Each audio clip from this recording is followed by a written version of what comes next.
But what's really exciting is this mashup, this technological mashup that's starting between energy technology, information technology, building technology, and vehicle technology that's starting to come together in some very, very powerful ways that's creating opportunities really in almost every industry.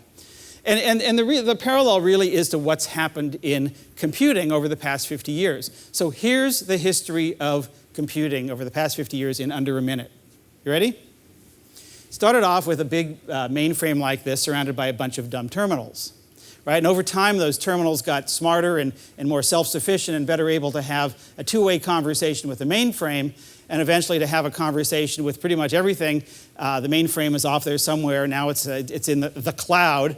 And then eventually to be able to be connected with just about everything that we have now that's electronic, and a lot of that is happening wirelessly. Right? That's kind of the history.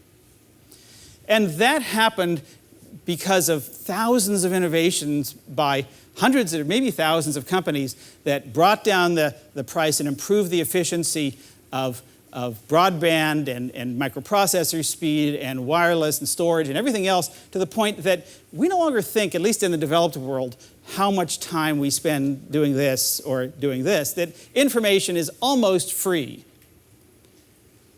So what's the parallel? Well, there's your mainframe. And with all due respect to the nice people from Nokia, we're sitting in one of the dumb terminals. This is where we live, it's where we work, it's pretty much every building out there. And increasingly, these dumb terminals are going to get smarter and more self-sufficient and better able to have a two-way conversation, not just among themselves and with the mainframe, but among our cars and local distributed sources of power and a whole range of other things. And eventually, a lot of that's going to happen wirelessly.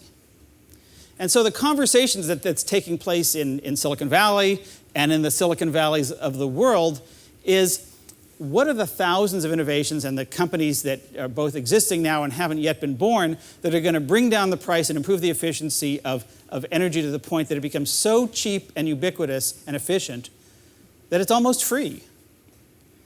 And that's a conversation that is not just a pipe dream. That's a conversation that's taking place, and a lot of the pieces of that are now being built, some by those companies that I showed earlier, some by a whole range of startups. That, by the way, is 180 degrees from drill, baby, drill.